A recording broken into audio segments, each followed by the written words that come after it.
3 जगह पर, पहला द्वार से अंदर प्रवेश करते समय सीधे हाथ पर कहीं पर भी रख सकते। दूसरा,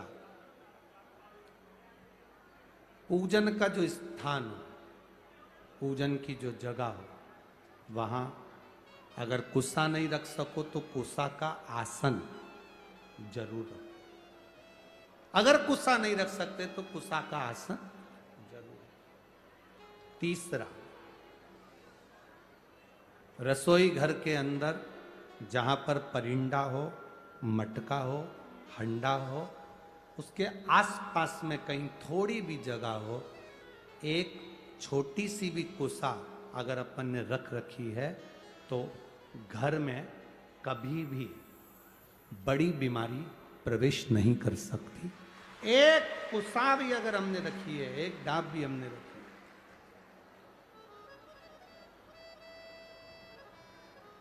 हम तो यहां तक कहेंगे, शिव महापुराण की इस पवित्र कथा में आप लोगों से कहना चाहेंगे,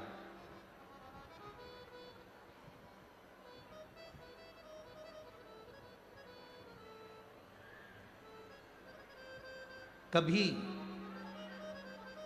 कभी इस पवित्र कथा में अगर आप लोग स्मरण करेंगे तो कभी जिंदगी में आप कोई बड़ी जांच कराने के लिए जा रहे हो कि डॉक्टर ने बोला है कि इनको ये बीमारी हो रही है, इनको ये रोग हो रहा है, इनको ये तकलीफ, आप डॉक्टर को दिखाओ, जांच कराओ, डॉक्टर दवाई दे, उसको खाओ। डॉक्टर भी शंकर का एक रूप है। जैसे शिव महामृत्युंजय है तो जगत के जितने डॉक्टर हैं ये भी महामृत्युंजय का एक प्रतिबिंब स्वरूप है। आप इनको दिखाओ, डॉक्टर भी शंकर का एक स्वरूप है। ऐसा नहीं कि तुम डॉक्टर को नहीं मानोगे, डॉक्टर शिव का एक तत्व स्वरूप माना गया, महामृत्युंजय माना गया, आप दिखाओ।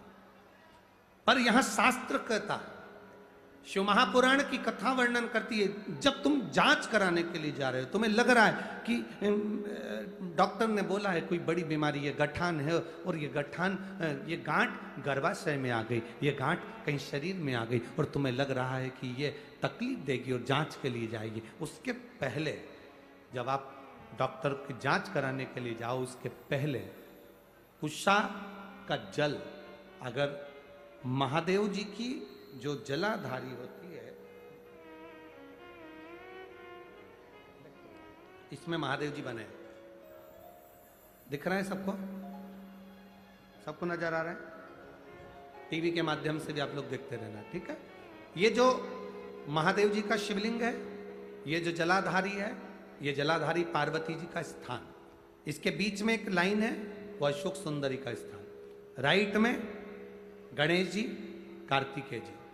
शिवलिंग के ऊपर जो जलाधारी रहती है जिसमें से बूंद बूंद पानी टपकता है, ये शंकर भगवान की 5 लड़कियां, जया, विषहरा, शामलीबारी, दौतली, देव, शिव जी की 5 बेटी। जब तुम्हें लग रहा है कि कोई बड़ी बीमारी हमारे शरीर में प्रवेश कर रही है और डॉक्टर कह रहे हैं कि इसकी जांच होगी, उसके पहले कुशा का जल, डाब का जल, ये अशोक सुंदरी का स्थान जहां पर है और शिवलिंग का जहाँ स्थान है, इसके बीच में जो जगह खाली पड़ी रहती है, इस स्थान पर अगर हम कुशा का जल, डाब का जल चढ़ा देते हैं और उस जल को उस स्थान पर जहां तुम्हें लग रहा है कि इसकी जांच होने जा रही है, उस स्थान को लगाकर जांच के लिए जाते हैं, कभी जिंदगी में बड़ा रोग प्रवेश कर ही नहीं सकता।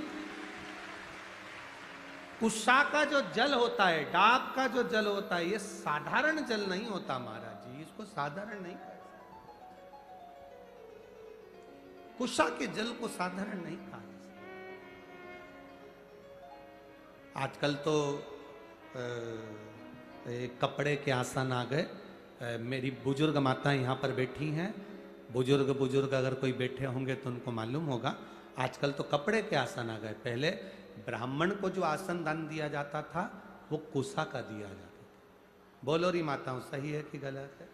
पहले 3 चीजें बड़ी विशेष होती थी ब्राह्मण को दान करने के लिए। कुशा का आसन होता था, सौभाग्यवती नारी को सुहाग का सामान जो दान दिया जाता था वो बांस की टोकरी में दिया जाता था, जिसको सुहाग पिटारी कहते थे। अब आप क्या क्या कहते हैं हमें नहीं मालूम, पर हम